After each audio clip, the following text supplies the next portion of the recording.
Well, first of all, I said my name is Taylor Peterson, and today is August the 2nd. Yes. August the 2nd, 2010, and we are in Sonora, Texas, actually at your home, the home of Juanita Chavez, and this interview is for the Voces Oral History Project. I just wanted to start by thanking you, Ms. Chavez, for allowing us to come to your home and conduct this interview. And as Michelle said, just if at any point you need a break during the interview or you feel uncomfortable talking about something, just feel free to tell me to stop, and we'll pick up again later. But and also, as we mentioned earlier, this interview is going to be housed at the Nettie Lee Benson Library at the University of Texas at Austin campus. So, if it's all right with you, I'm gonna go ahead and begin. Oh, one moment. I lost my mic clip. Just have to hold it. There's one thing there.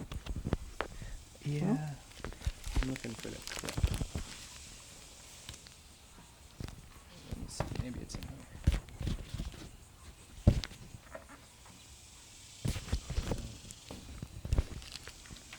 It's okay. Well, let me it'll be okay for me to hold it. I can reference it from here. Okay, so let's just begin, I guess, talking about your childhood, and tell me about, I guess, what it was like growing up. Well, you were born here in Sonora, right? Yes, I was born here in Sonora. So tell me about your earliest childhood memories and what it was like growing up here in Sonora. Well, I don't remember much here in Sonora when I was a little girl because my mom died when I was 5 years old, and I went to live with my grandmother in Uvalde, Quinipa. It's 11 miles from Uvalde. And while I was there, it was lots of fun because I had my grandmother and my grandfather, and suddenly my grandmother, I guess she died because she was not there anymore. But my grandfather was there, and he would get all of his grandchildren in a wagon with horses, and we would ride along his place where he had lots of corn and pumpkins. And then he was gone. I guess he died too. That's all I remember. But I went to school there in Quinipa for about 2 years, I guess. And I was living with my aunt, Juanita Vela, and her family. And then my father went there and took me to Del Rio, where I went to school too in Del Rio. I stayed with my aunt and my uncle. It was all right. Yeah. And from there, I went to San Antonio to school with another aunt in San Antonio. I stayed there quite a while too, for several years. And then after that, in 35, I came back to Sonora. I think 35 or 36, came back to Sonora, and I came back to stay with my father and my mother, my stepmom, and we went to the ranch. After that, in 1936, we went to Sanderson, to live in Sanderson, where my brother was there working in a ranch. The owner was Stumberg. He was the owner of the ranch. We stayed there for quite a while. Then we came back to Sonora in 1937, I guess, around that time. We went to school here in the L.W. Edit School. It was a new school. Do you remember what your grandfather worked as? Well, he was old. I don't know. Everybody in Quinipa worked in the, they call it piedrera. It was a rock. Oh, right. Rock something, where they get rock from it's a mine. Mm-hmm. And that's where everybody in Quinipa used to work there in that place. Okay. And do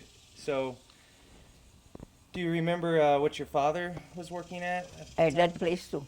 Oh, okay. Mm-hmm. So your father stayed with you. Yes. Everywhere you moved, you just remember. No. My father worked there while my mother was living.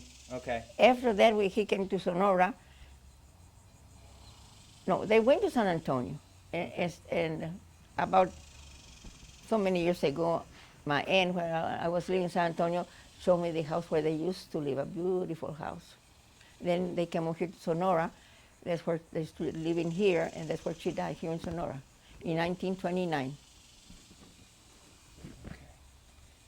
Do you remember what was the school life like? I mean, because you changed schools quite a few times. Do you remember your early schooling? Well, it was difficult because I didn't know anybody. It was a new town, new school, so it was tough because I didn't know any children my age. Mm-hmm. You know. Tell me about your brother, or you had one brother, right? Yes, I had one brother, and my brother, when my mom died, my father sent my brother to Sanderson to stay with half brothers of my father, and then my brother started working for this person in the ranch by the Stomberg.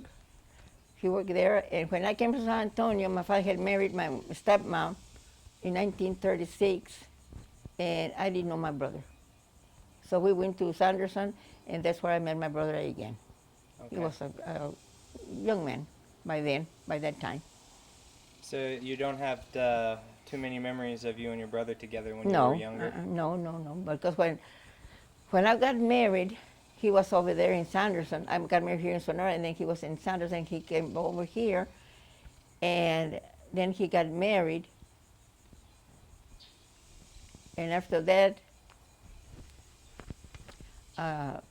before he was in the army. Yeah, he was in the army. He got inducted in the army because he didn't want to go to work for this ranchman, Roy Hudspeth. They asked him, and he said, "Well, I'm working for these Cawthorn people," and so the next day he got drafted. Mm-hmm. And that's all. He went to the army and went on maneuvers, and he drowned in the Gulf of Mexico, and that was it. I never saw him again. Do you remember? Well, we'll come back to your brother. Mm-hmm. But do you remember? Did you have any close childhood companions then? Do you remember any friends from your youth growing up? Oh yes, Ernestina Gomez. She was a really good friend. Hortensia Torres, Zoila Torres were really nice girlfriends of mine. Yeah. So, I mean, moving around place to place, was it difficult trying to make friends each Oh yes, each time? very, very difficult. Yeah. Okay. Yeah. Did when you were younger, did you speak English and Spanish growing up? Well, most Spanish. Mostly Spanish. Mhm.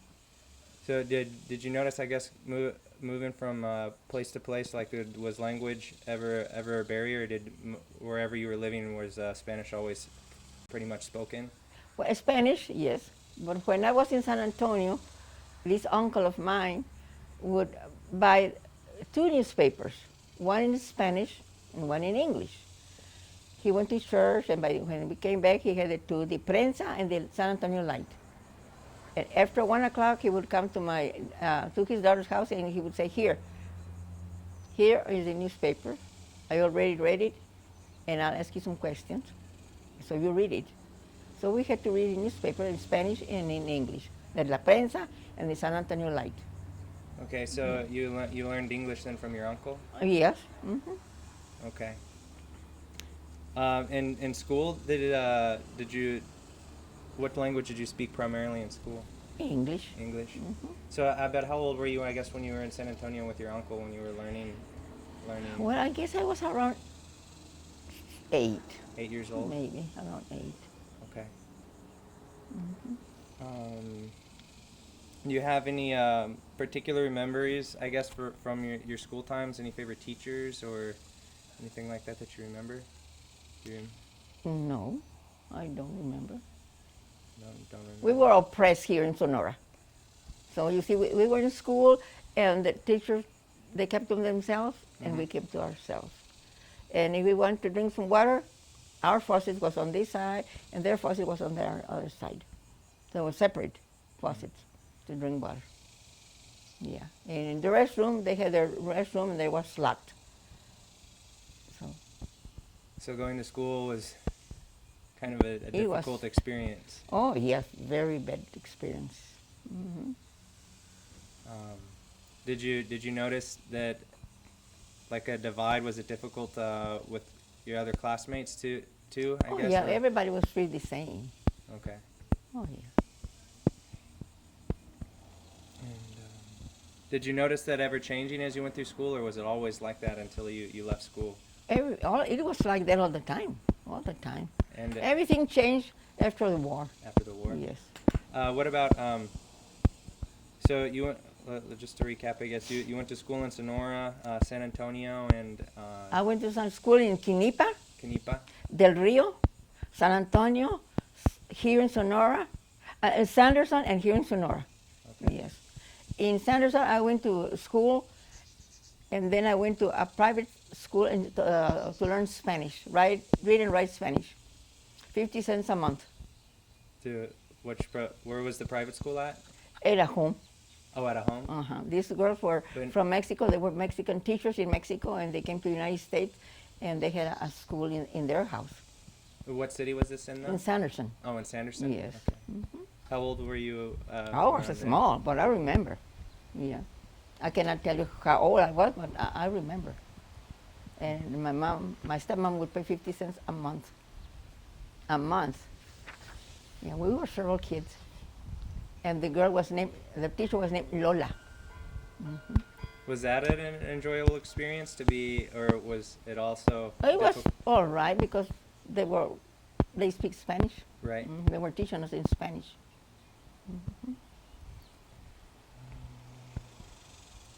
So I guess, I mean, you were pretty much growing up around the time of the Great Depression. So I mean, do you remember being aware of the fact that the economy was poor? Yeah, of course. I remember. Okay. Yeah, it was hard. I'm telling you, it was very hard. Well, And one thing is that I was the only child. Just my stepmom and my father. But it was hard. Yeah. Well, tell me some about that. What do you remember being? What are some of the difficulties that you remember?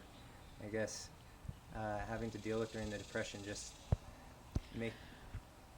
Well, my father sometimes had to work, and sometimes he didn't. Sometimes we had something to eat, sometimes we didn't. So it was pretty hard. And then I had to go to work for these people, for the Stokes. My father said I had to go to work, so I quit going to school, and I started working for these people, Marion and Ruby Stokes, for $3.50 a week, 5 days a week. Yes, 50 cents a day, $3.50 a week. And I had to do the laundry on Monday. On Tuesday, I had to do the iron. And on Monday, they would all eat beans, cornbread, and tea. After they finished eating, they said, "We finished, come and eat." So I would go and eat beans, cornbread, and tea for 2 days, Monday and Tuesday. And the rest of the days, I would work and I quit at 11 o'clock and go home. I walk home because nobody would take you to work. If you want to work, you had to walk. How old were you when you left school and started working for the Stokes? I started working when I was 12 years old. 12 years old. Yeah. And then do you remember how long did you work for the Stokes? For a year. For a year? Because Ruby got sick, and when I came back to work, she was gone. I guess she died. Yeah. And so do you remember, I guess things didn't really start turning around until the war came around, or do you remember things picking up at any point? Well, everything was really bad. But after the war, everything changed. Everything changed after the war. Yeah. After the war, we would go in the restaurants and eat. But before that, if you want to eat, you had to eat in the kitchen or outside. If you want a hamburger, they would open the door and give you the hamburger, but not inside. No Mexicans allowed. I was going to ask you, what kind of activities did you ever have some free time for fun? I guess when you were younger, do you remember any of your favorite things to Well, do? just play ball mostly play ball. Yeah, with other girls. And when I used to play baseball with my kids. I was young, so that's all.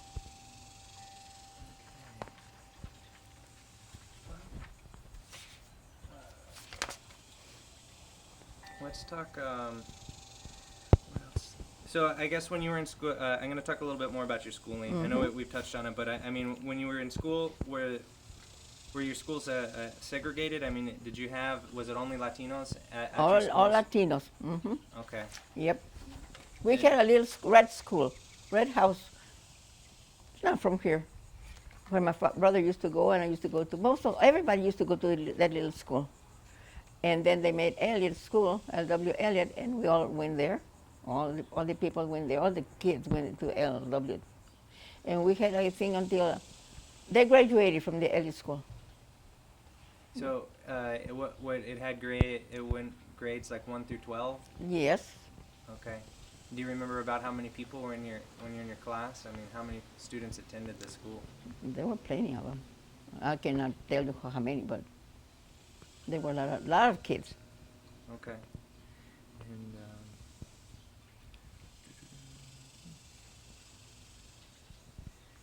And I guess, well, were your teachers Latinos or were they? No. White? Well, all white. All white. All white. But and they were pretty difficult and harsh on you, or? Of course. Yeah.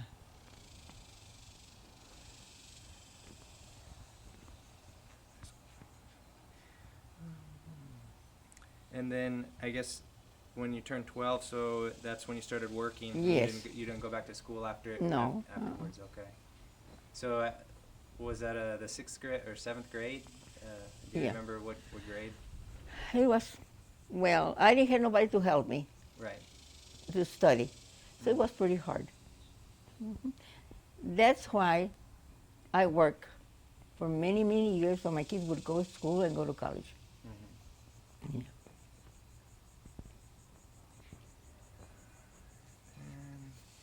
So, okay. Well, let's talk then about, you started working, and let's talk about the time between you started working for the Stokes and when the start of World War II. So, I mean, do you remember what year you went to work? I'm saying it right, the Stokes? I think it was in 1937. 1937. Yeah, so yes. there's. Or 38, because I got married in 1930. Oh, okay. Well, then let's talk about that then. 39. Well, yeah, meeting. I guess when did you first meet your husband? I met my husband in 1938 by letter. I still have some letters. The boys read it and they just laughed. Yeah, by letter. He saw me, he liked me, I guess, and he started writing to me behind my father's back. Yeah. Yes. And then he proposed to me, and I said, I don't know. So he talked to my father. My father said yes. It mostly was like an arrangement marriage. Mm-hmm. Yeah. And but you met him in San Antonio? No, I met him here. So I didn't meet him. He saw me, and I saw him. Okay. That's all. Okay. Yeah. Where can you tell me? Do you know a little bit about his past? I guess where he grew up and. He grew up here in Sonora. He was Sonora. a hard worker all the time. Oh, he was a hard worker. Yeah. Well, let me just try to. Okay, so it's from San Antonio that you came back to Sonora, right? Yes, I came back from San Antonio. I came back to Sonora, and from Sonora, we went to the Sol Mayor's Ranch. And where's that at? Here in Sonora. Okay. Outside it's on the Ozona Highway. That's a ranch. This man is very wealthy. He lives in San Angelo. Well, his father used to. He's passed away now. It's Robert Sorlmeyer. He's the owner. His sons and grandsons. And there, I went to school. It was 4. But I had to walk 1 mile we were living in the ranch, and I would go to the main. It was not a highway; it was just a road. I had to walk 1 mile, and the teacher from Sonora Mrs. Lightfoot would pick me up and take me to school, to Station A.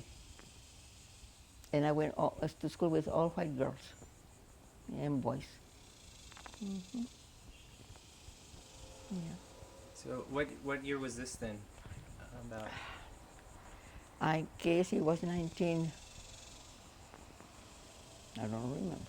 well, what was that? What was that experience like then? I mean, was it just dramatically different than from being in the schools you've been in before to then go to Yes, Station A? because they were all white. Right. Yeah. Did They treat me right. They Yeah. did. Oh, yes. They treated you well. Oh, yeah. And when they had parties, they invited me, and the teacher would take me to the parties. And there were, we had programs. I was in the program too. So it was okay. And then the slaughter of cattle came.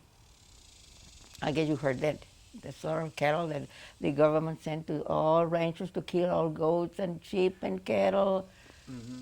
Well, then that's when my father, after that, my father left the ranch because there was no money. Right. Yeah.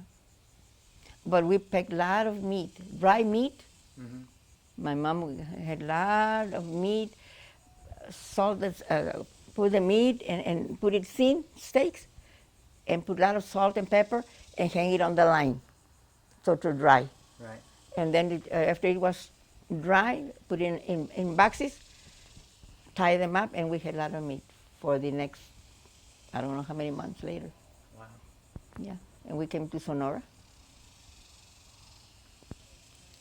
And then, so that's when I guess. But when you came back to Sonora, that's when your future husband, I guess, he saw you in Sonora and then Yes, started writing to you. Yes. Okay. So, I mean, I guess tell me about your early. Do you remember your? I guess your early marriage when you first got married. Tell me about that. I suppose so. It was an arranged marriage. Yes, kind of an arranged marriage. I didn't know what it was, but I got married. And I was very happy after that. I had my own home, that little house. Oh, this house. Yes, that's where my kids were born, right there. Wow. Hmm. So you've lived in this spot then since 1938. Yes. Wow. I was married in March the 3rd, 1939. Oh, okay. And only one room. When my son and my oldest son was born there. And then when David was coming in, the other room was made in April 1941, because David was coming in June. So I had two, a bedroom and a kitchen. Hmm. But let me tell you, we were so happy. All my 7 children were so happy in that little house. We all got together and everything was just fine. We were all, sleeping wherever it was. Then this house, they were fighting and. So it was better when everyone was close quarters. Well, they grew close, neat family, very close. Well, when did you build the second We bought that house in 1954. 1954. Yes. Okay, but so your first 2 sons. David, They grew Zorillo, up and there. Yeah, there. They grew up here. Okay. And I was going to ask you then. Do you remember? I guess.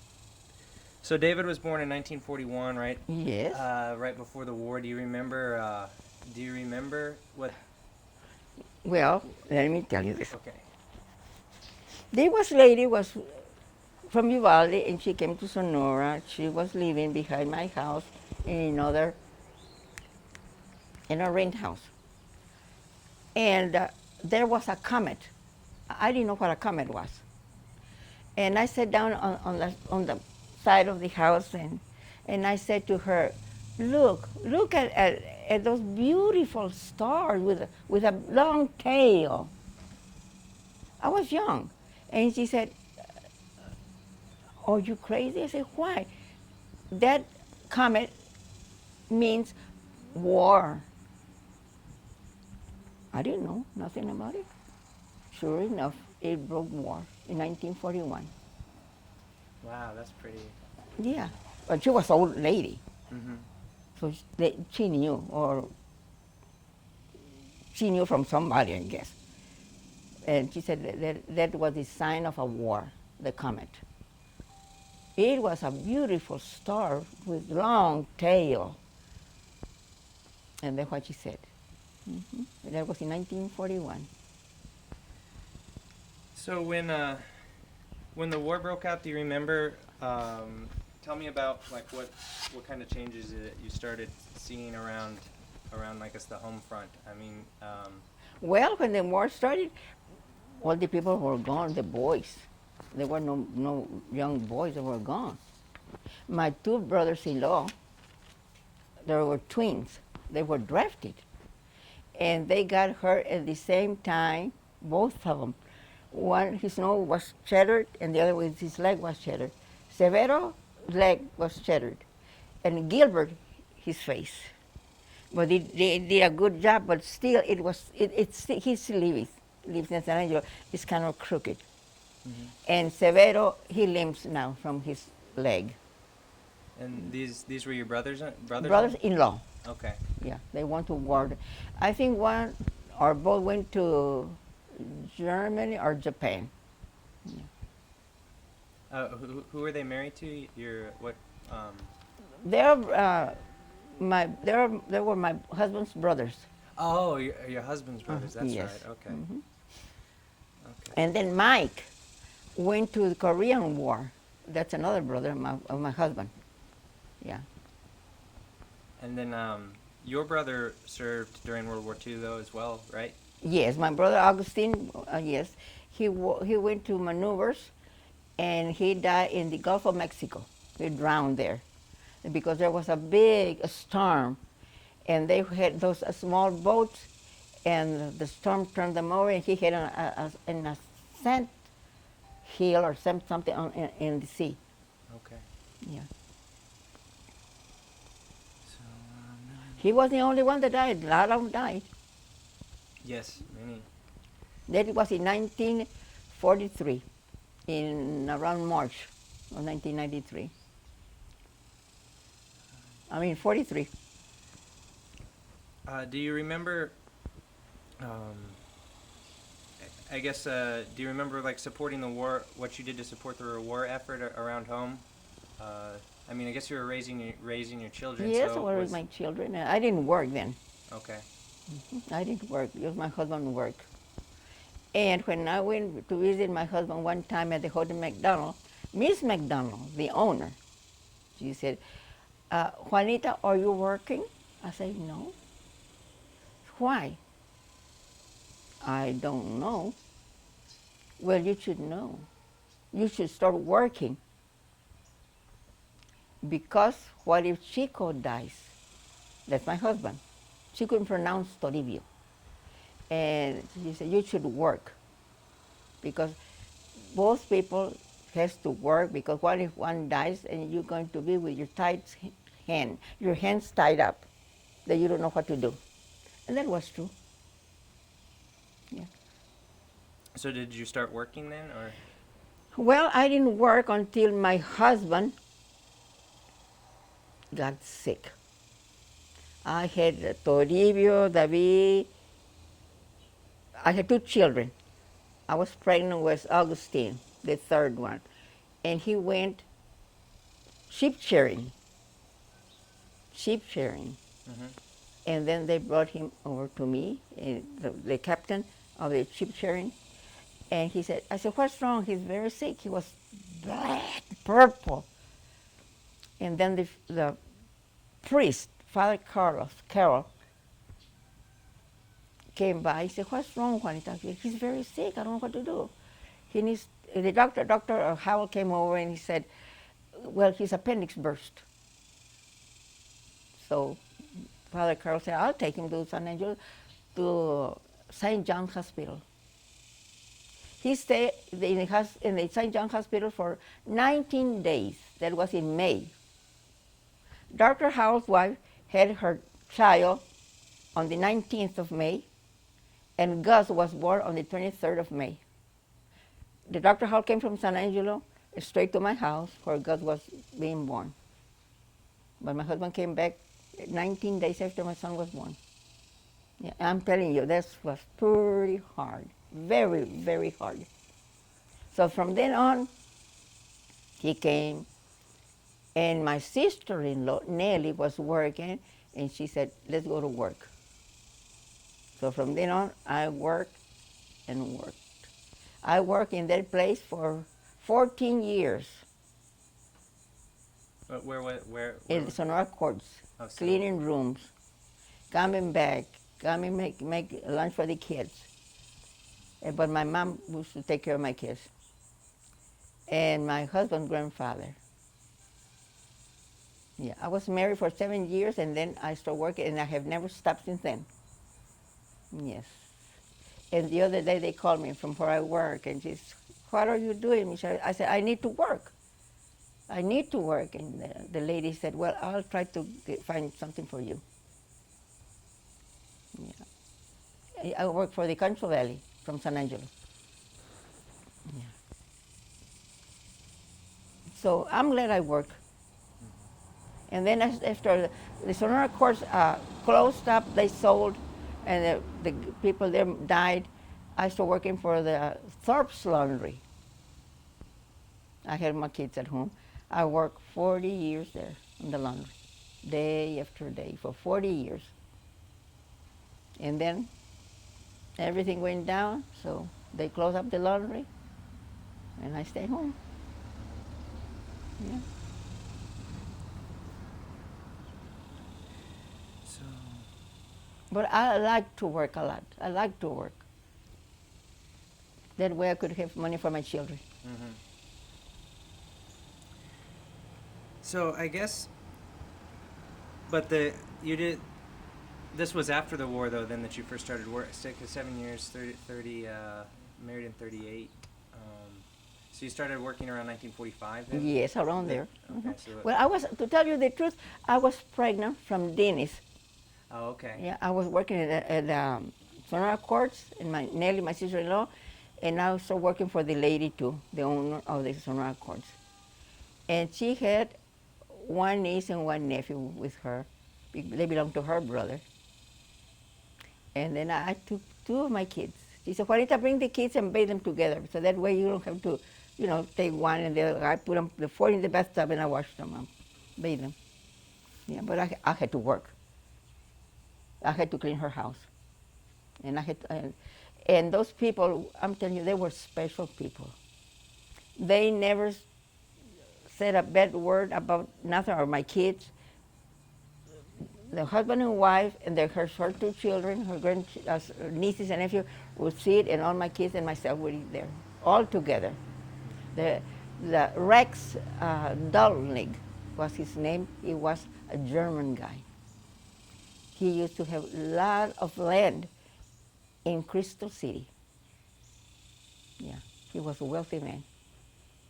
They were beautiful, beautiful people. In that house, I didn't saw no discrimination at all.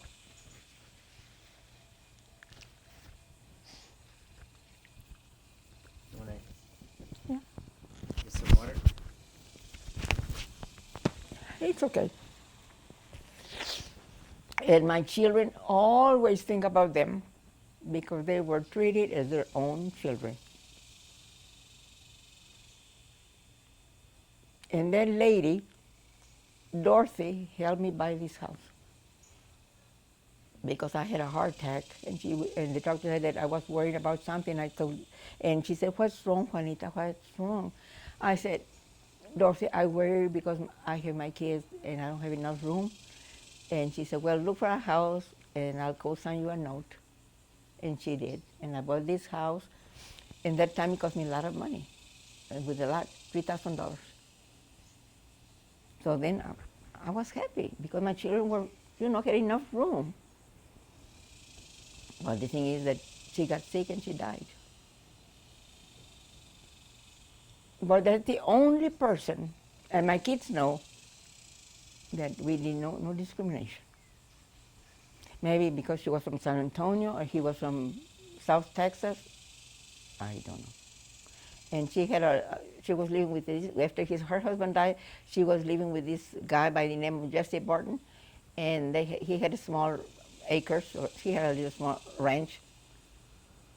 And she would say, Juanita, take the kids to the ranch so you can go help me. I said, sure. And I would drive a brand new Oldsmobile. And I would put all my kids in that car, and I would go over there, and they would play, and I would stay in the house doing housework.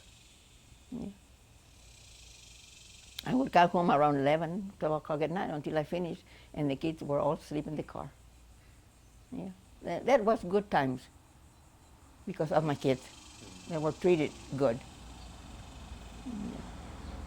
And it must have been nice that you could work and still keep an eye on your kids. Oh, yes. And I would keep an eye on my kids and her two kids, too. And the boy was named, his name was, they call him brother, but his name is Parrish Buchanan. Mm-hmm.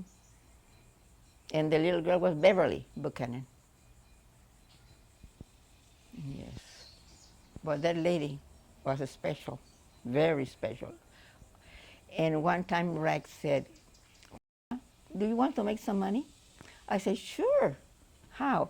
Well, you can go to Michigan. I'll get you with these people from Eagle Pass. They get people and they take them to Michigan to pick beets and all the vegetables. Mm-hmm. I said, Rex, because he was in the office, and I would take the keys from the rooms and hang it up when I left in the afternoon, around 5. And when he said that, I said, Rex, as long as I live, as long as I can work, my kids are going to go to school. I'm not going to put them out in the fields to work. Okay. The next morning, I went in, took out the keys, myself and Nellie, my sister-in-law, and she said, Juanita, come here. So Nellie went on with the keys. I said, yes. He spoke really good Spanish. And he said, Juanita, you're a smart woman, the way you think. That's what he said to me that day. Yes. Because he said, if you go to work or in Michigan, your children can go to school. You go to Michigan in August, and they work all from September to February, and then they come to school. What, for 2-3 months from school? Not my kids. I went through, excuse me, I don't want for my kids to go through that too. So I want my kids to go to school, So my 2 boys, oldest boys, went to 11th grade, but the rest all finished high school. Mm-hmm. Like Gus, he went to San Diego State, he went to school there, and then he worked for the hospital, the Navy hospital. My daughter went to National City University in San Diego, and Ruben went to San Jose State. He is administrator for 2 clinics in Santa Cruz, in Watsonville, and that's my baby. And Jigo, he went to a nursing school in Houston. He stayed there. He went to San Diego and went to beauty school. He's in Santa Cruz. He charges $70 a haircut. He's well off. Mm-hmm. And David, he was working very hard, but he's retired, and they are very good. They're well off too. Your oldest is a barber too. My oldest son is a barber here in Sonora. Mm-hmm. Yes. He used to work for Mrs. Bread something, what is it? Miss Baird's Bread in Houston for 30 years. And after, on his days off, he would go to the barber shop. And he had a beautiful home in Houston. 30 years later, he divorced. So came him to Sonora. And he met his childhood sweetheart and he's living with her now. Oh, wow. Yeah. Hmm. But all of your kids went through their primary school here in Sonora. Yes, everybody except David, Toribio, and David. They went to 11th grade. Okay. But the rest all finished high school here. Yeah. And Dennis finished high school. He's got his diploma in the Army. He went to school because he was drafted. Oh, for Korea? Yes, for Vietnam. Oh, Vietnam. But Sorry. he finished. He's got his diploma. Okay. Yes.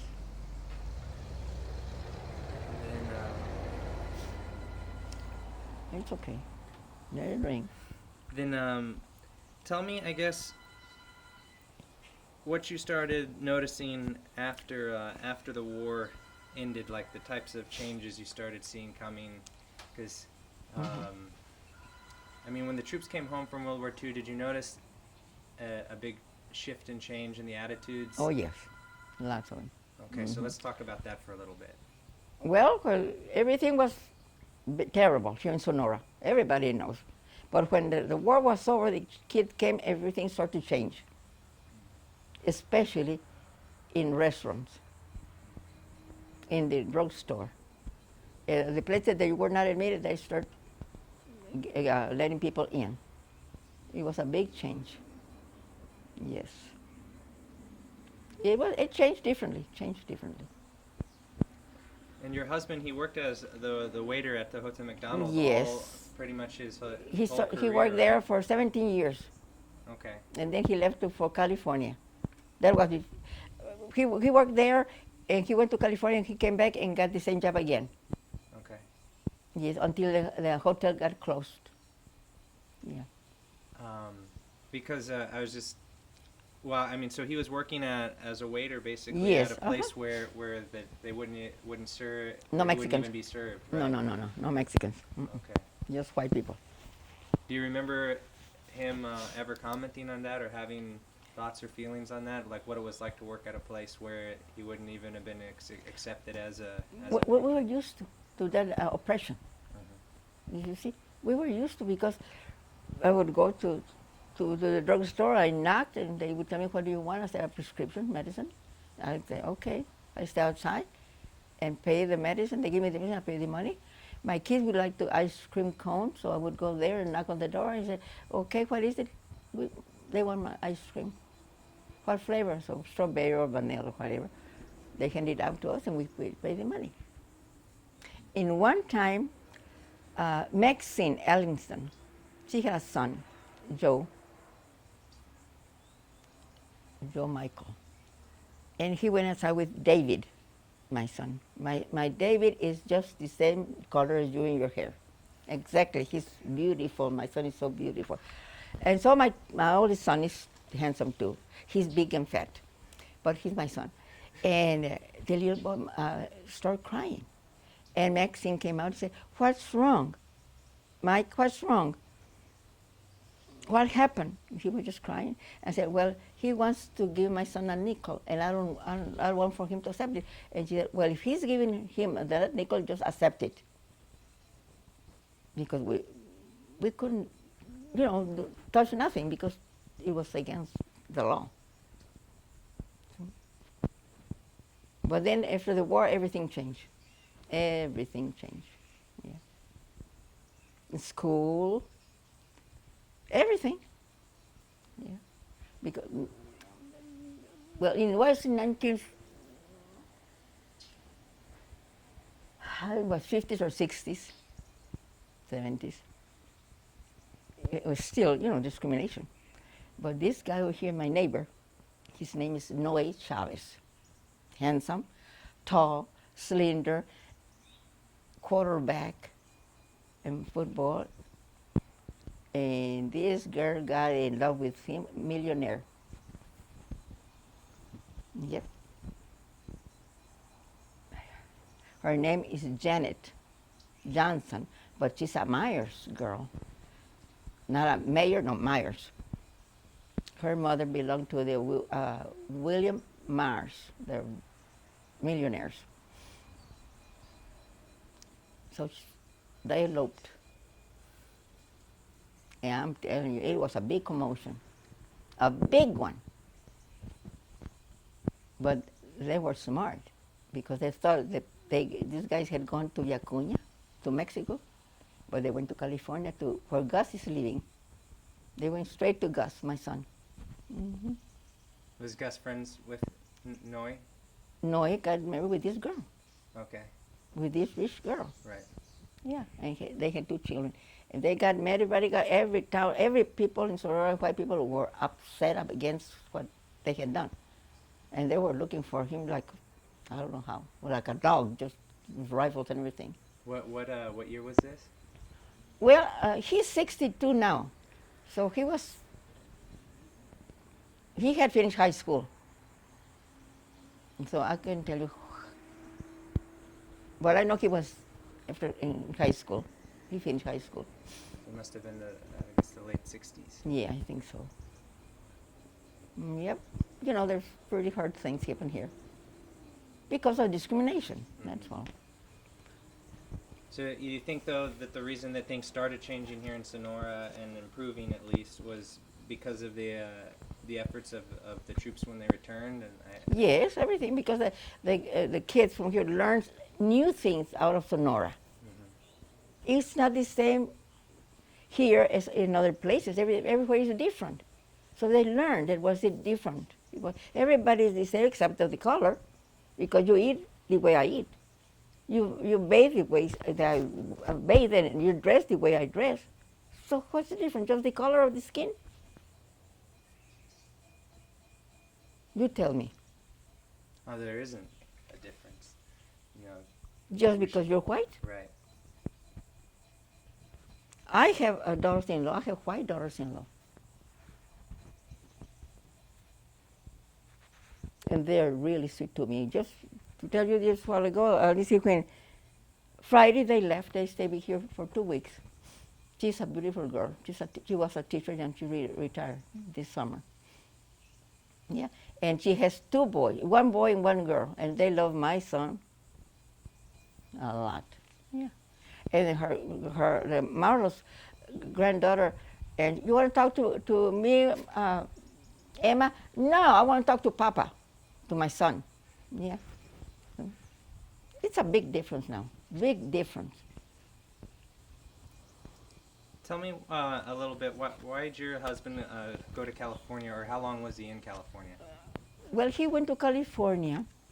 I have some pictures there, but he went to California because they would say that California is very pretty, there's a lot of work. But he went there and he had the hardest time of his life. I have pictures of him working, picking potatoes in the fields. So he came back.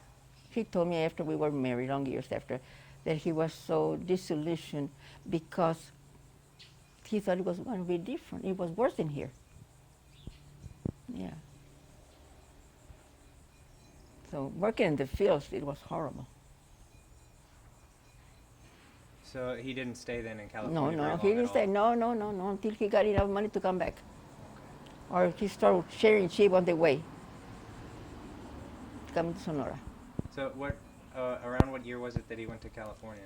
I guess it was in 1937, around there, or 38. Oh, okay. So he was in California before the 2 of you were married? Oh, yes. Okay, so by the time he came back to Sonora, he spent the rest of his time here in Sonora. Yes. From your marriage. My husband was 17 years younger than me, older than me. Older, okay. Mm-hmm. Okay. I was 15 and he was 32.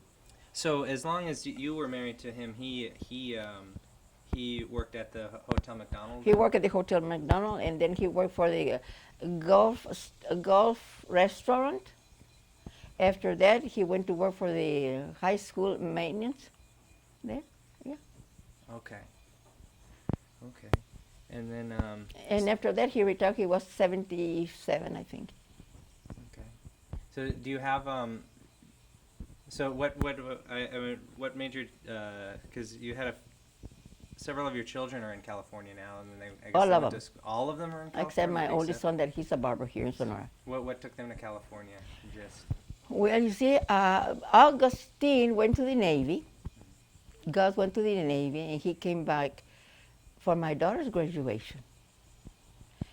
And they got together, making plans behind my back.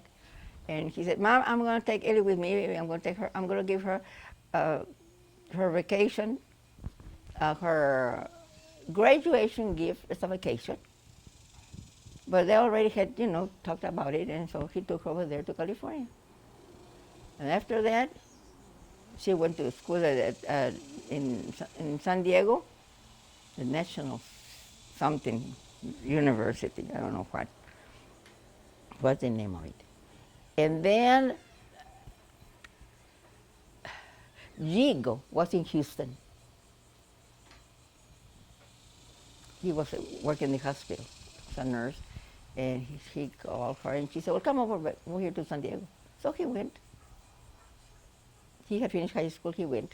He was in Houston. Then my baby finished. He went to San Diego too. But my son David was there already, because he married a girl that her parents were all in California. So when she married him, Monica was born, and after that, they moved to California. So that's why they all left, because of Augustine, and because of the Avilas. My son married one Avila girl, and Soto Avila, and they went to California. Mm-hmm. That's why they're all in California, except my son Steve, that's here now. He used to live in Houston, but got divorced and came back to Sonora. Yeah. Do you remember? Tell me about Sonora though. After the war, do you remember people just being more politically aware? Do you remember like there being activism? Or it just No. The only thing that I remember is that they had a club, look like club. That's what they had here. My husband belonged to that look like club. Mm-hmm. Most of the people that were here enjoyed that. Joined the look like club. Mm-hmm. Yeah. It was very, how can I say? There were a lot of people joined the Lulak Club. Yeah. So Lulak did a lot then here in Sonora, or it was a very popular. The Lulak Club? Yes. Oh yes. Uh-huh. My husband was one, and Mikey Barras, another one, and a lot of older people were, and they had, they had parties or something like that, get-togethers. My father-in-law was a look-alike. My son Gus has a big picture, and where there are a lot of look-alikes in San Antonio. And my father-in-law would go to the meetings in San Antonio. Yeah. He used to talk. He was he would be in the politics. Mm-hmm. One time he was beaten because he was voting for somebody else, and the guys beat him up, one of the white guys, because he beat against this, what do you call it? Democrat and Republicans, something like that. And well, like they say, they turncoat. So he voted against the other people. They beat him up. Yeah. But he liked to rally and talk and, about the politics and everything. I'm gonna change tapes real quick. If that's all right with you. Do you want to get some water or anything, or? No.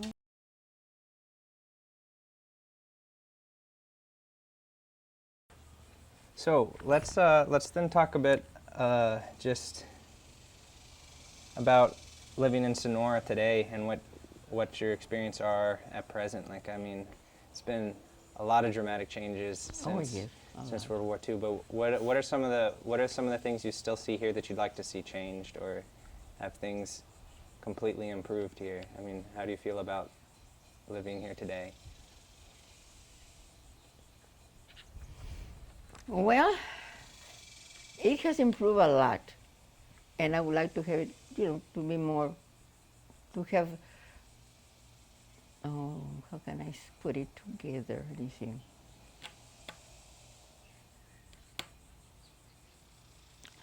I can tell you, I forget.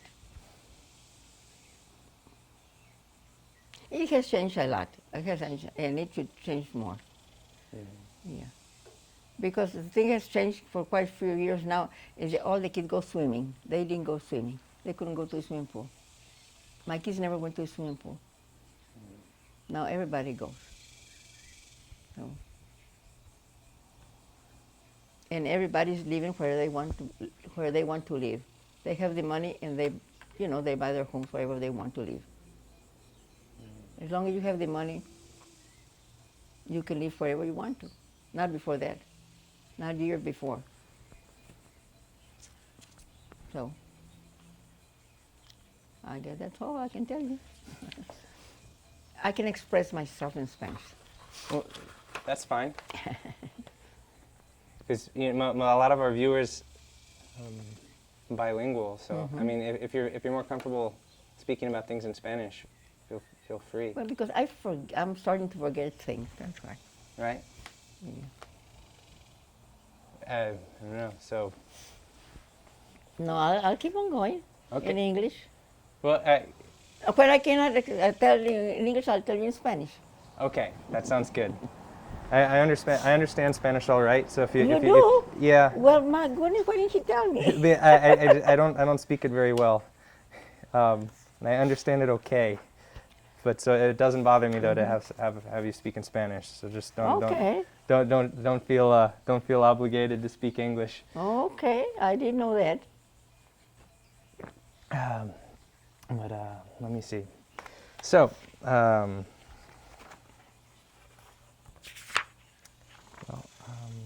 let's then talk about, I guess. Let's talk about your children and I guess bringing them up a little bit more. I mean, let's just talk about maybe your individual relationships with each of them. So tell me, I guess, a little bit about Tive first, because he's your oldest. Bueno, Tive era muy serio él, serio. Muy pacífico. Yeah. Cuando él quería ir para la Viacuña, él me decía, no vas. He would ask his daddy. Y dice a su papá, anda. So one day I said, ahí le digo a mi esposo, cuando yo diga que no, es no. Tú tienes que decir no. Porque si algo le pasa a mi hijo, yo no respondo. Tú vas a responder.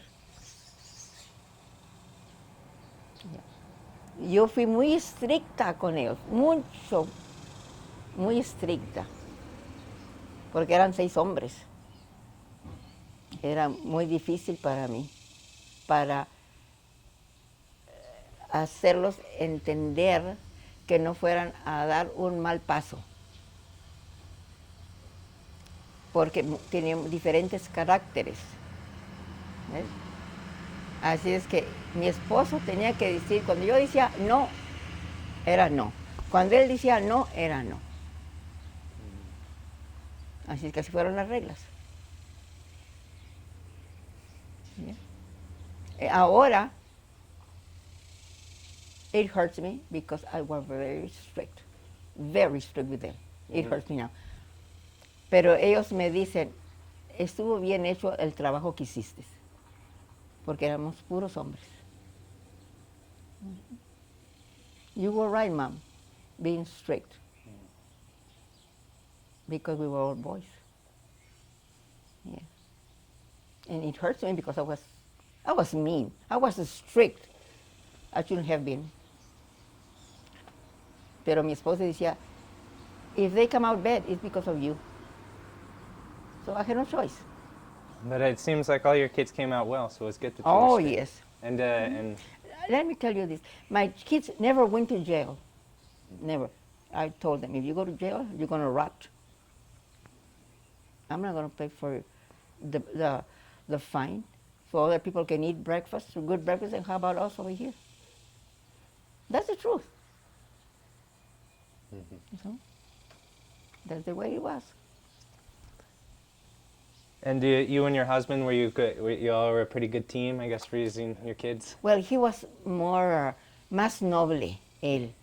He was more, how can I say? Más pacífico, más noble con los muchachos.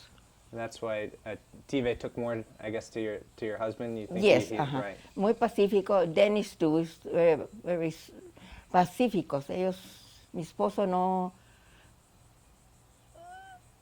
He would tell them once, no more. And I would tell him, ándale, ándale, ándale. No, he would say, that's why they don't mind you, because you start,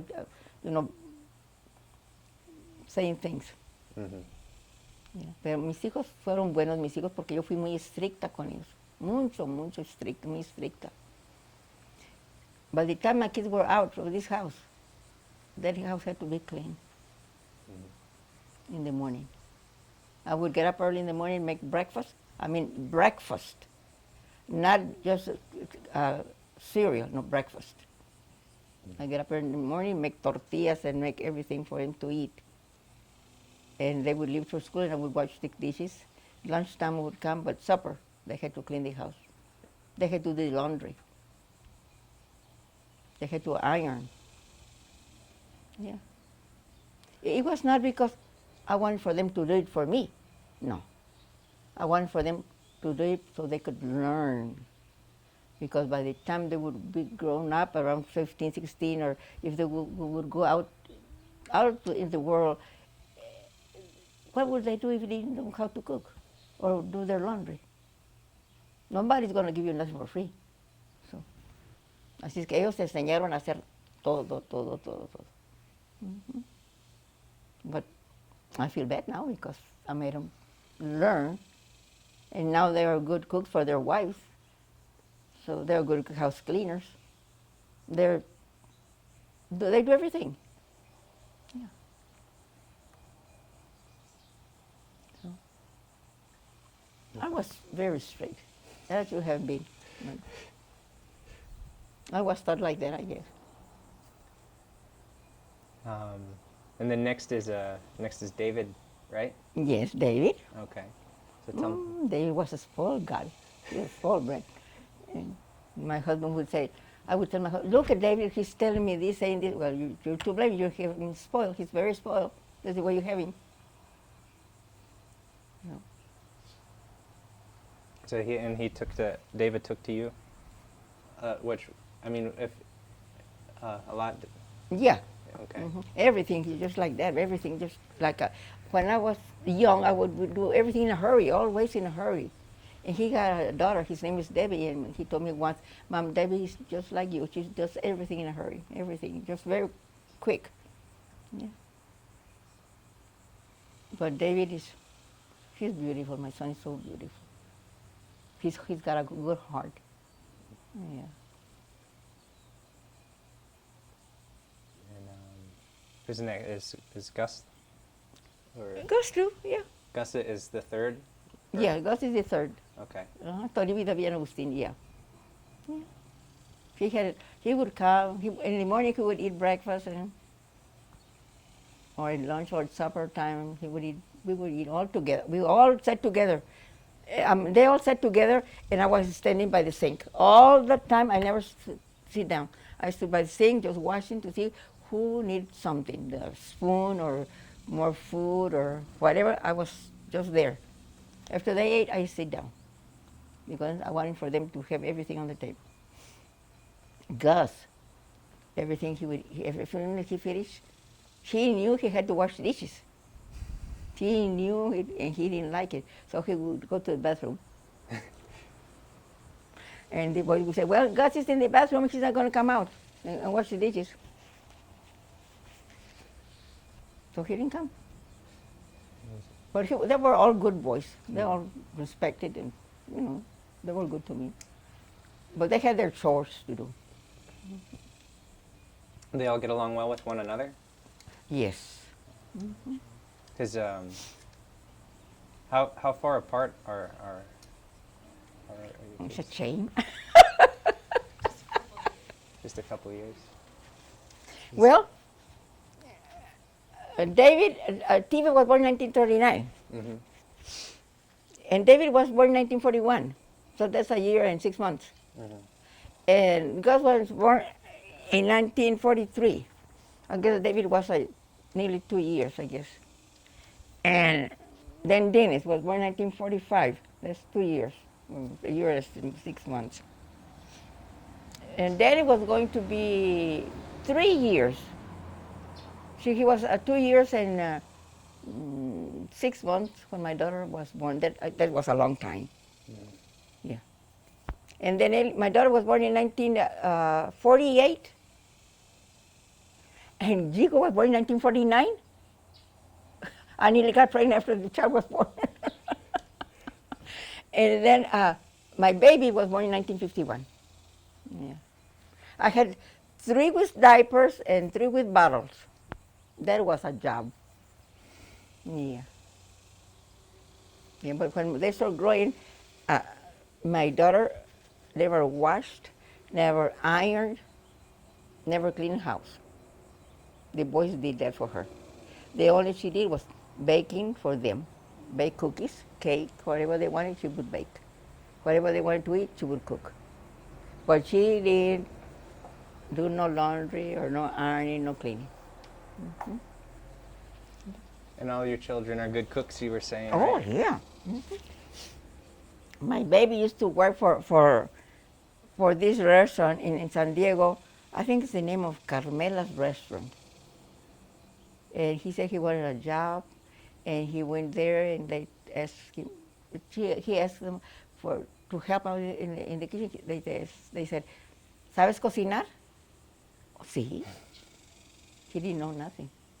He could cook at home, but and then he started working there, and he learned how to cook. And he told the man there was Hispanic, and he said, "Yo no sé cocinar." Digo, yo te enseño. Yeah. Ahí fue donde comí yo enchiladas con crema. I didn't know what that was. I never eat enchiladas with sour cream. So, boy, they were good. So he's a good cook. Mm-hmm. And he started going to San Diego State. He started from the bottom. Cleaning floors, putting sheetrock, painting, and going to school. Yeah. And Gus, well, my son is wonderful too. We're just working. And, Gus is a good cook. All of them are good cooks. Steve, he's number 1. He's got a big barbecue pit, tall like that. Big. And he puts a fire in it, and then when the brisket comes, they're just beautiful brisket with juicy, really good. When there's some funerals, that's what he takes them, brisket. Yeah. Bread, beans, for the people to eat. Everybody knows how to cook. Jico doesn't eat meat. He eats fish, vegetables, because he's been sick all the time. Mm-hmm. He's been sick all that his life. He's been sick. When he was when he was a baby, he got sick. He got pneumonia. He got dehydrated, and I took him to San Angelo, and he was just skin and bones, just skin around his little bones, and they gave him some fluid. He's white. He's really white, and they gave him some fluid, and his flesh just popped up, just beautiful skin, beautiful arms and legs he had. But he was dying. Yeah. And Ruben was born in the hospital. Jigo was born in the doctor's office. Mm-hmm. He was the second baby born in the new hospital here in Sonora. Yes. Well, the rest of the kids were born at home.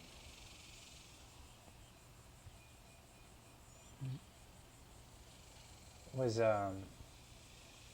who served in Vietnam? Dennis? Dennis. Dennis. Mm-hmm. Okay. Yes. Do you remember a little bit about When did he enlist or was he drafted? Do you remember? He was in the army. He was in the army. Mm-hmm. So what do you remember what year he went to fight in Vietnam? No, I don't. You don't? I know that he went to, I think, to Oklahoma. I think to Oklahoma, and then from there he stayed some time there, and then he went to Vietnam. Yeah. He was very bad. He said it was terrible over there. Terrible. Terrible. Little kids. It was terrible.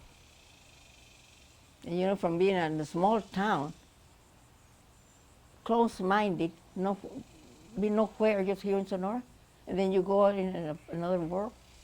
It's terrible. But when you're drafted, the government owns you. There's your mother and father, everything's in there, in the army. Like Gus, when he enlisted, I didn't want for him to go, but he didn't even tell me. He just went and enlisted. And when he went to training in San Diego, he said, the one that was their leader, here's your mother, and here's your father, and so and so and so. Yeah, not with nice words though.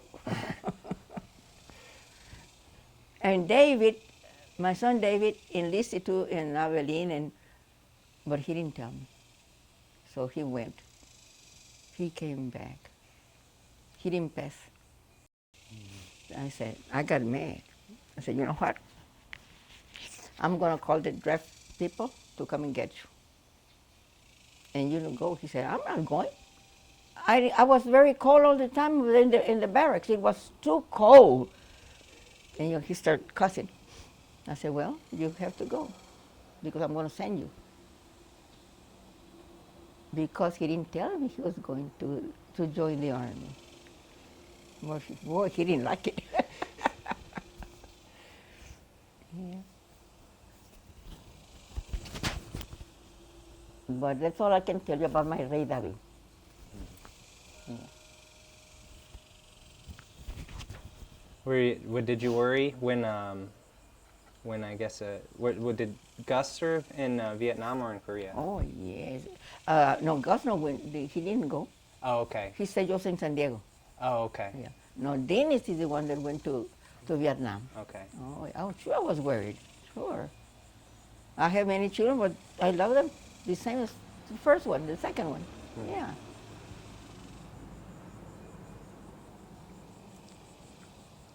So,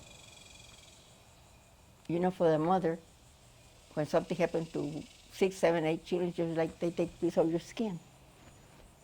That's the way I felt when my son David was sick. Like everything was taken from me. It's very hard to experience like that. Your father hurts you a lot when he dies. Your mother, your grandmother, your grandfather. Well, not like your children. And your children is your own flesh and blood. Yeah.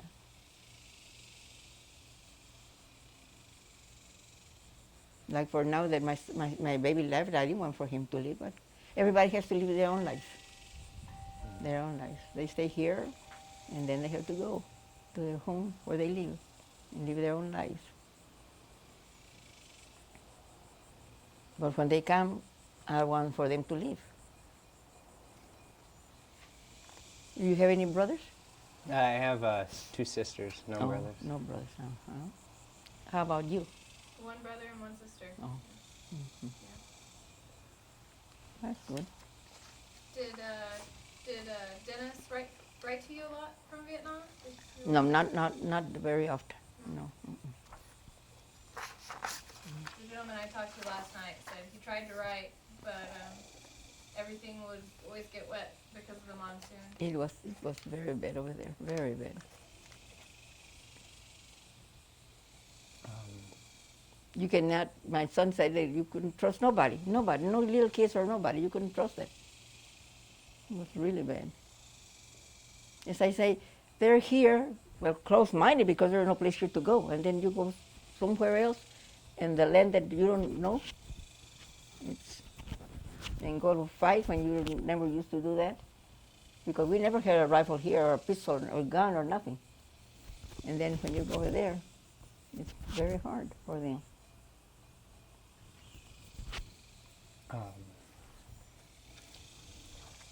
I'd say, like, after speaking with you, it seems, the most important thing for you in your life's probably been raising your kids. Oh, yes.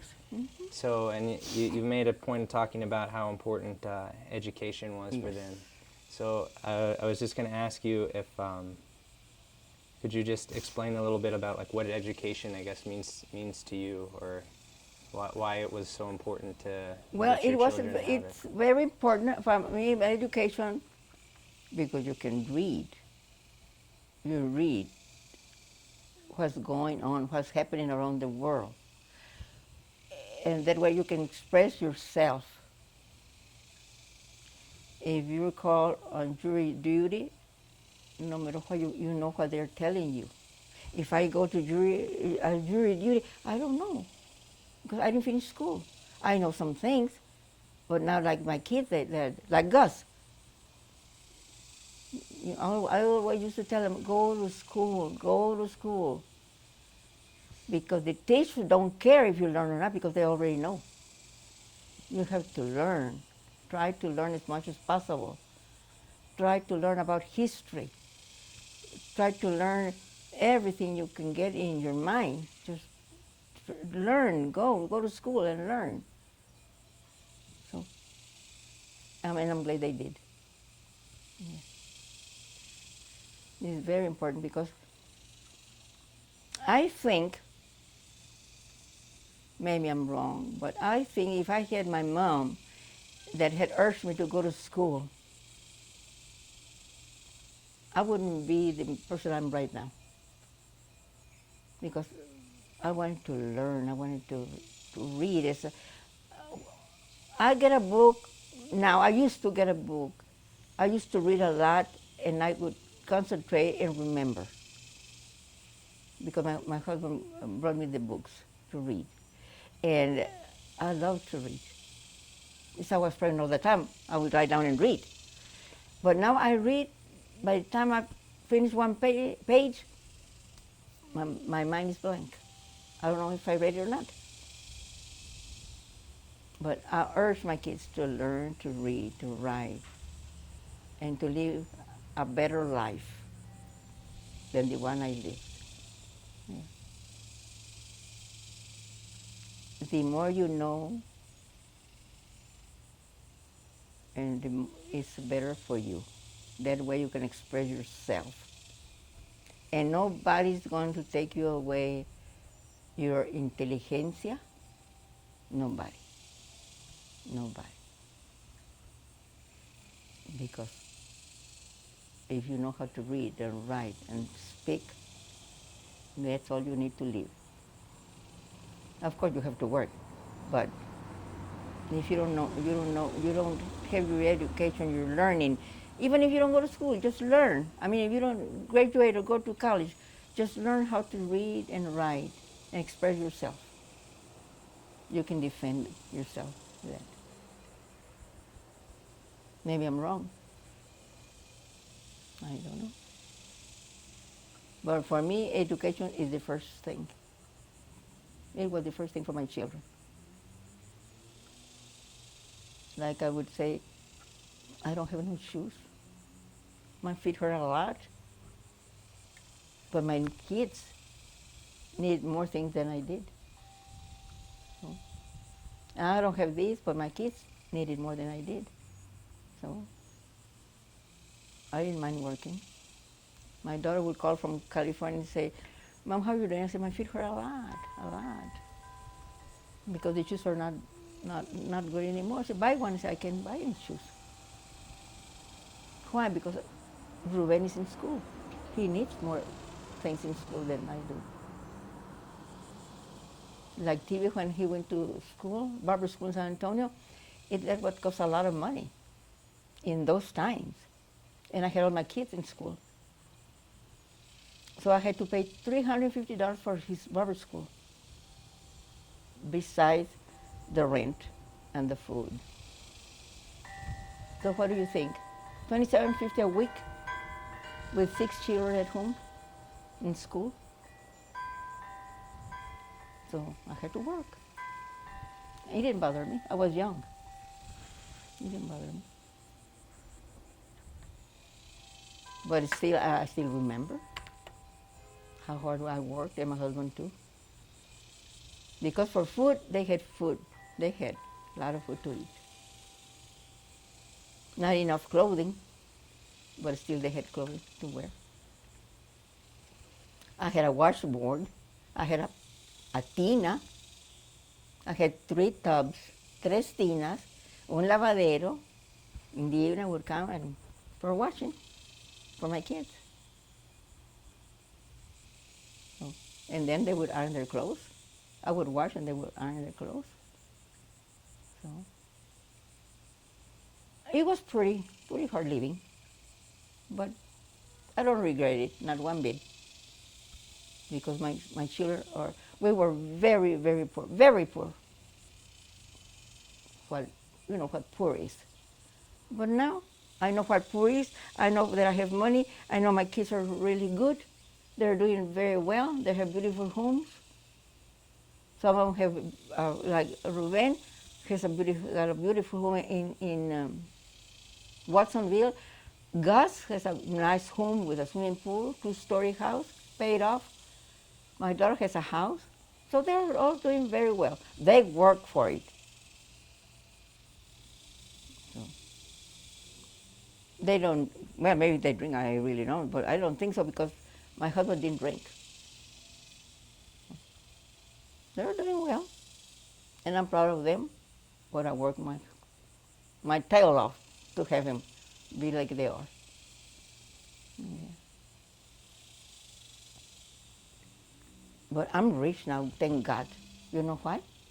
I have my own home, I have my insurance, and nobody bothers me. I live in my home by myself. I'm very happy. I get up when I want to, but I work for it. Nobody gave me nothing. I work for it. I never, in my 55 years of marriage, we had welfare. Never, that's for nothing for the government. The only thing we had during the war, it was stamps. I still have the booklets.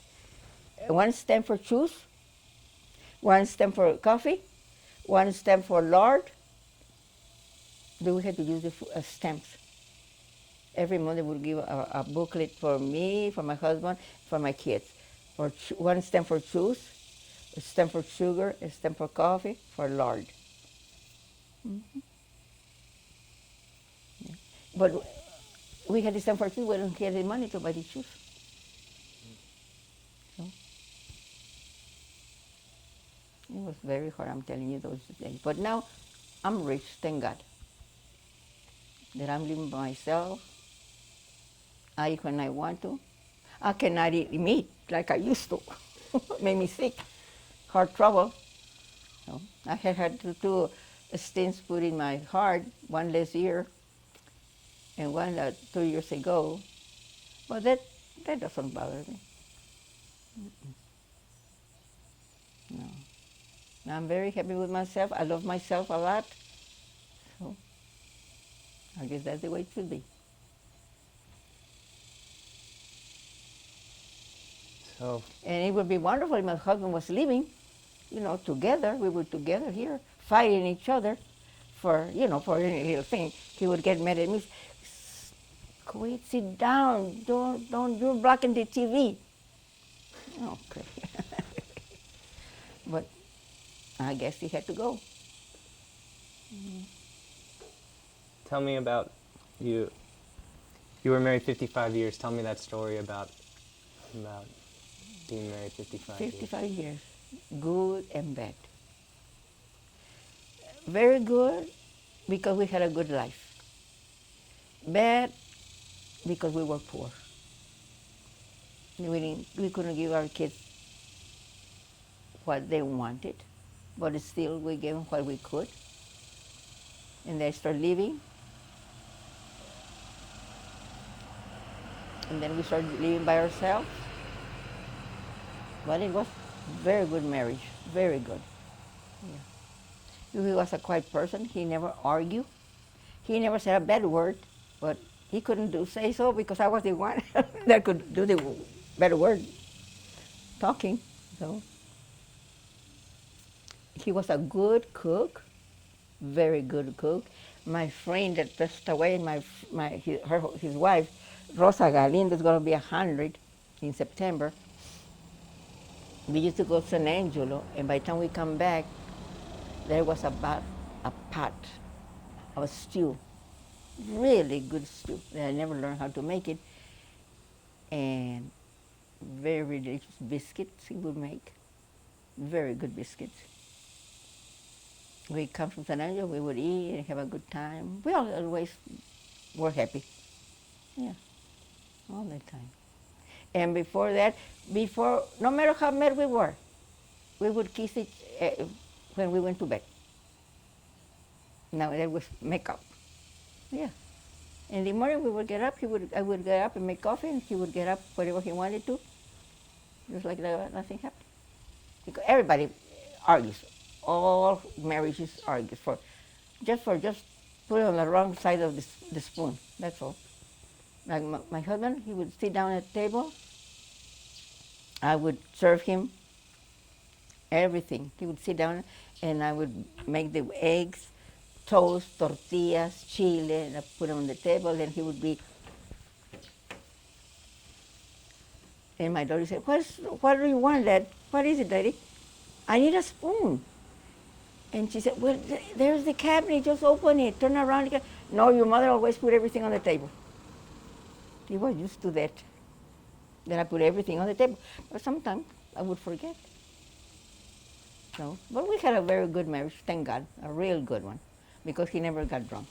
He was not a drunk, he was not an argument man. He didn't argue. And he was very pacifico all the time. Yeah.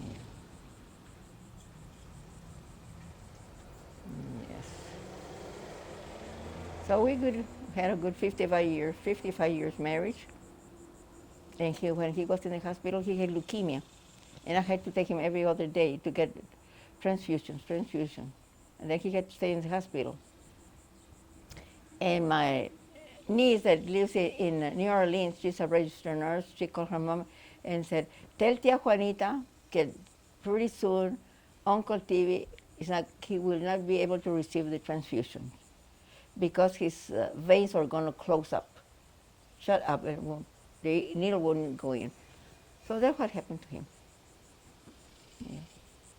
And I stayed with him until he died. Even in fact, he died here in the house. But I told him, no te vayas a morir, porque vamos a completar 55 años de casados. Y, no me voy a morir, no te voy a morir. But no te mueras, no. Well, he didn't, no se murió hasta después que completamos 55 años. So, I would drive to San Angelo day and night. I would go in the morning to work, come in the afternoon at 5, get my clothes ready and go to San Angelo, 65 miles, drive there, stay there with him all night, come back in the morning, take a shower and go to work every morning for 13 days. I stayed there like that. So he stayed only 1 year and 6 months, 9 months with that leukemia. Yeah. He got sick on Father's Day.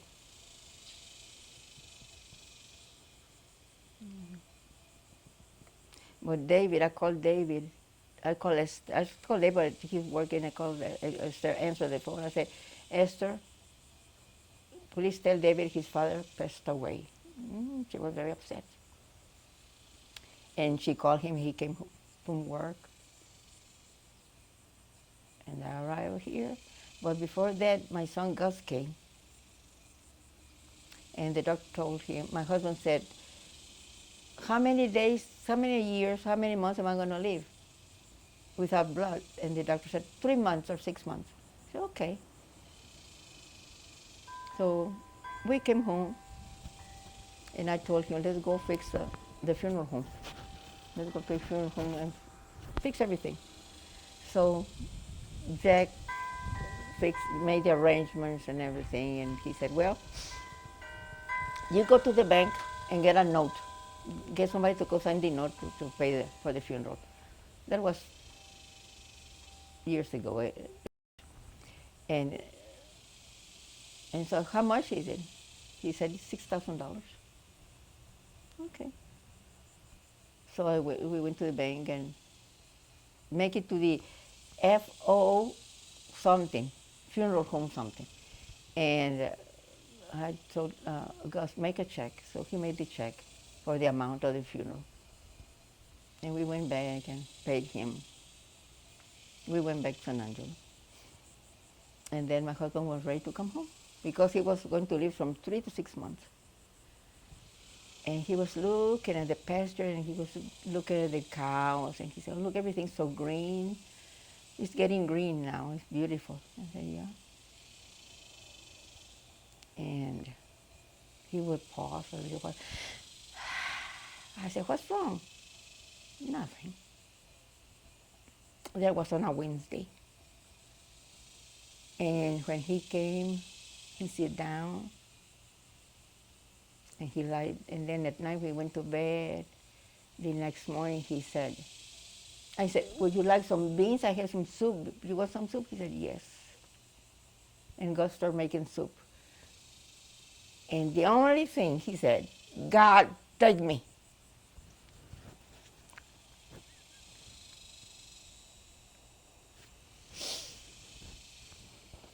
And that was it. Dios, llévame. And we stayed in the room and Gus picked him up and took to the other hospital bed because he never wanted to go to the hospital bed. He wanted to stay with me. And he carried him in his arms and put him in the hospital bed. No, he was gone.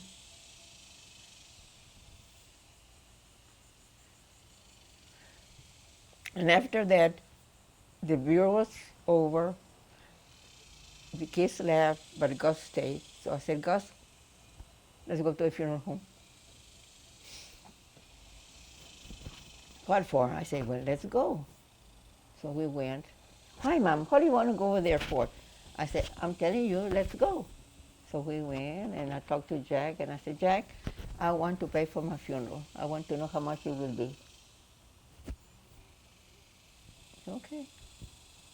So he gave me the amount of money, and I said, I want to pay it. So we went to the bank, and make a check. I went to the bank to see how much money was left, and I went back to the funeral home, make a check, and pay for my funeral. So it's already paid. It's been paid for 19 years already. I want to have no debt for my kids. I don't want for my kids to spend their money on me. So everything's paid. So, even if I don't have any education, I can think. Right?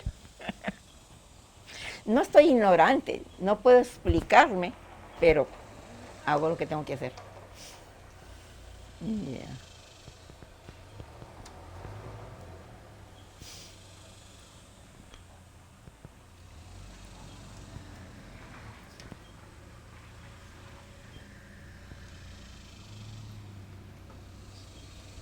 So if there's one thing that you could say to me and, people my age, and people to come after the life that you've learned, after the life that you've lived, that you'd like for us to know or to learn, what piece of advice would you give to us?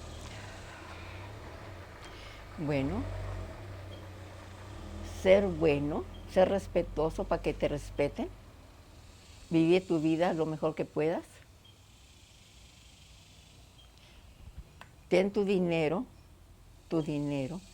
guardado para el día que te mueras, que pagues tu funeral, no dependas de nadie, depende en ti mismo, porque no es bueno depender uno de la gente, porque muchas veces nadie te puede prestar, nadie. Y cuando más lo necesitas, menos. Yeah. Live your life as best as you can. Respect others so they can respect you. And be prepared for when you die. You have your money to bury you. Don't depend on somebody else. Yeah. That's what I tell my kids. Respect people so they can respect you. And be good to the people around you.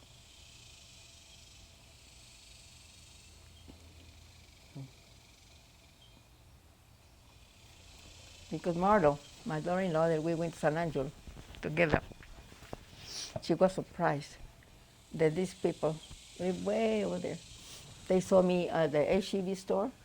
She said, "Hi, Juanita, how are you?" They came and hugged me. "How are you doing?" I said, "Something fine." And the daughter and her daughter and the daughter's husband, everybody greeted me really nice and greeted Ruben and Marlo. And then Marlo said, "Well, these people are really nice." I said, "Yeah, I respect them." So they respect me. So that's what it's life for. That's the way we are supposed to live. But if they don't like me, I love myself a lot. Yeah. For the 87 years I'm going to be, so I'm doing good. I love myself. Yeah.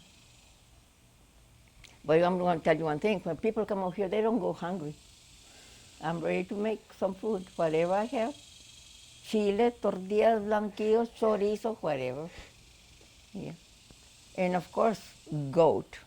But Ruben took all the goat. He took 3 goats. Yeah.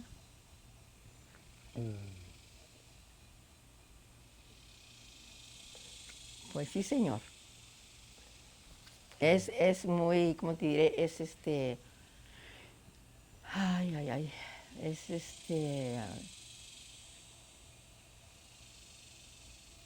difícil vivir en la vida, difícil. Y si tú lo haces difícil, es peor.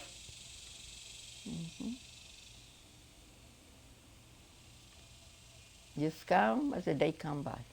That's all. Vivir por este día. Como los pajaritos que viven por este día, así nosotros tenemos que vivir por este día, no más. A mí, como yo que ya estoy anciana, ya estoy de 86 años. En este mes completo 87. Así que I live just for the day, for today. Not tomorrow, just for today.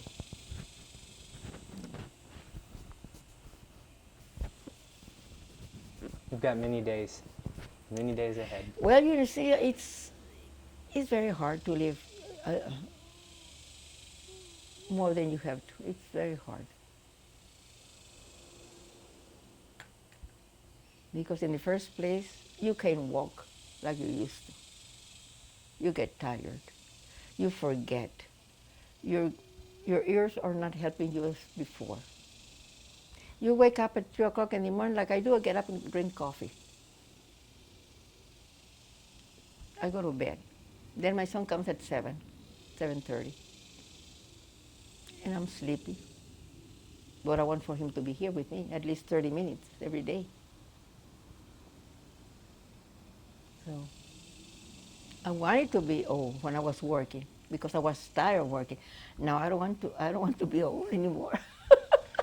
I want to work. I would like to work. So maybe if I live in a big city, I would find work. Being a companion. That's what I do. I was companion for Rosa for 4 years. I was a companion with Mrs. Castro for 8 years. It helps me get out of the house. And it helps me talk with other people.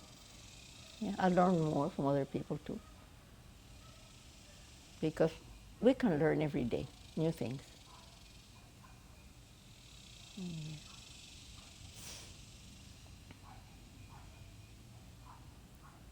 You have a mother? Mm-hmm.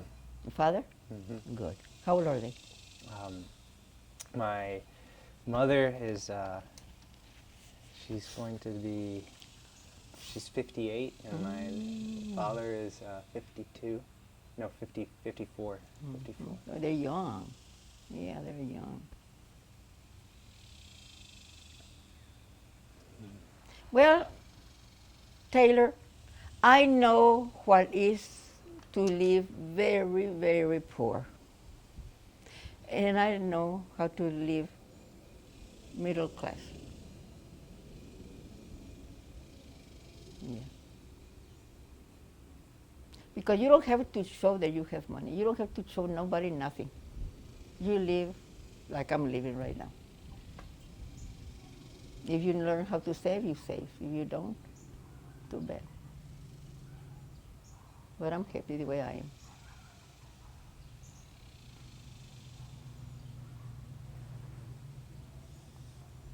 Because I was very, very poor. Very poor.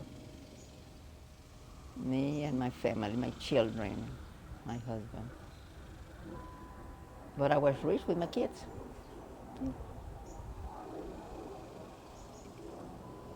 And I'm glad that they know what is to be poor. I'm very glad they know how is to be poor. Because sleeping in that casita, 7 kids, and my husband and I, what do you think? 7 kids. 3 kids in one bed with me and my husband. Yeah. But now they have beautiful homes. Yeah, beautiful homes. They work for it. So they know what is to be poor. They work hard for it. They went to school and worked for it. So I'm glad. Because I always tell them, never say that you had this or that.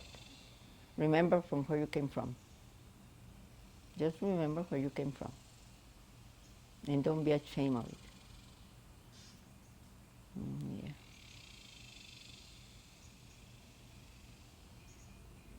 Like Gus has all his children went, except Enrique. He went to college, but he couldn't make it. And they didn't know why. He was hard of hearing. But Juanita, Augustine's daughter, she went to that college in San Francisco. It's a prestigious college.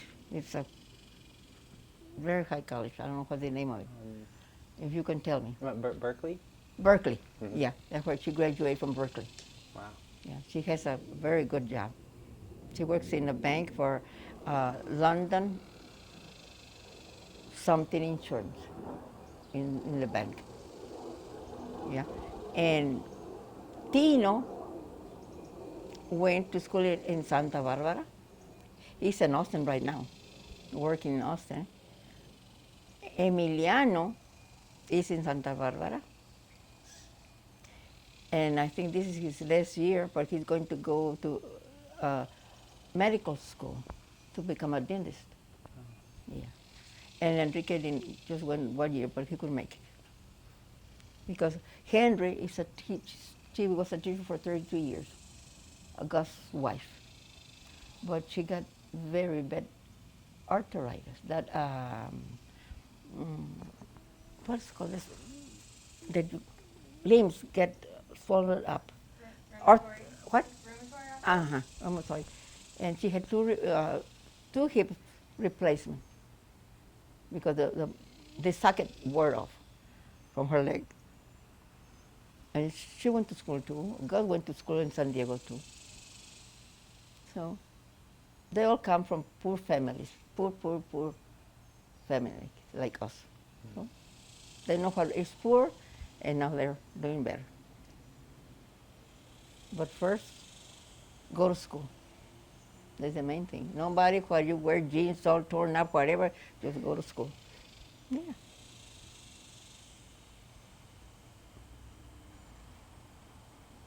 Yes. Are you married? No. No? Que la fregada, cosa peor. Yeah. Are you married? Me? No. Good. Don't get married. You get married. Yeah. Well, you see, you know the story of my life, so I'm poor, but I'm rich with my kids. And I love myself a lot. So I eat good whenever I can. When I remember, I eat. Yeah.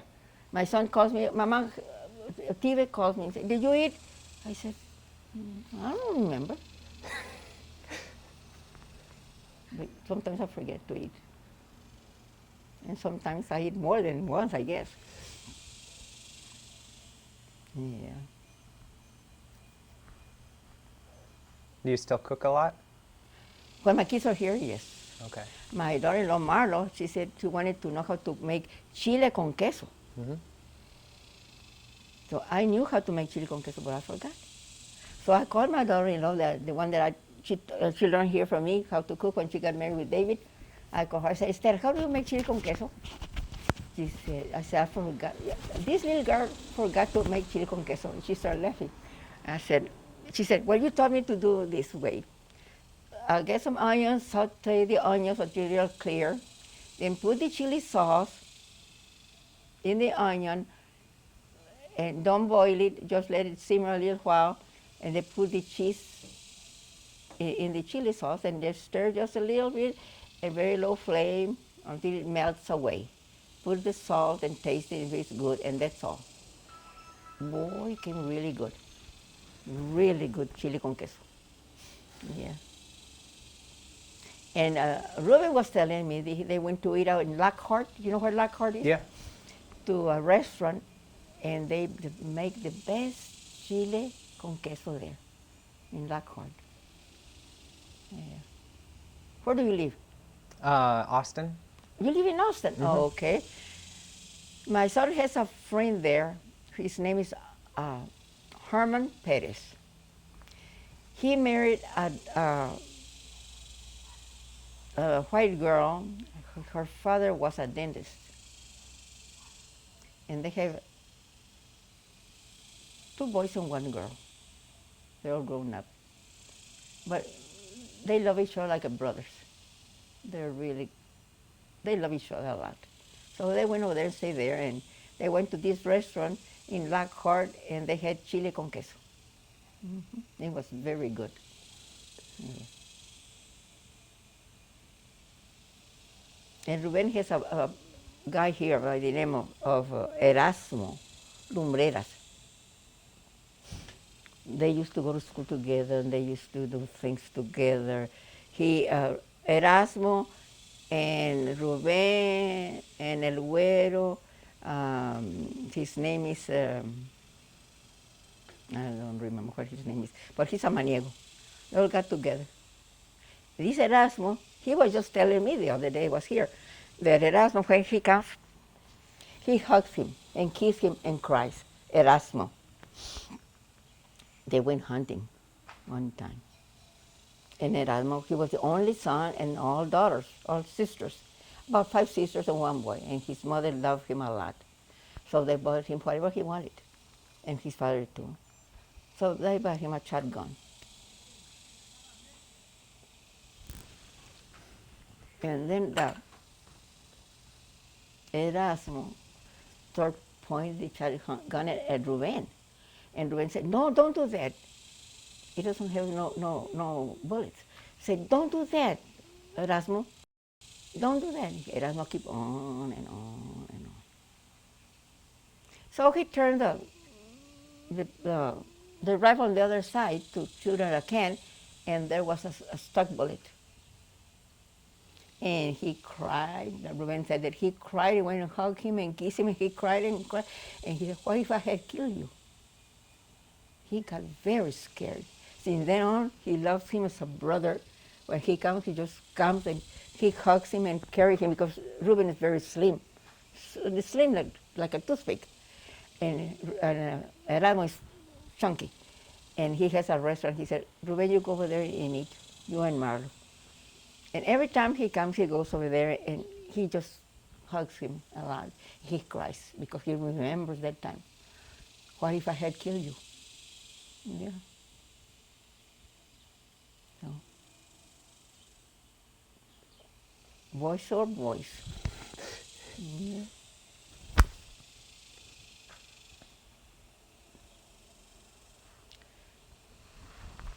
Now after he's 59, now they start thinking more mature. So it takes me that long before I Yeah.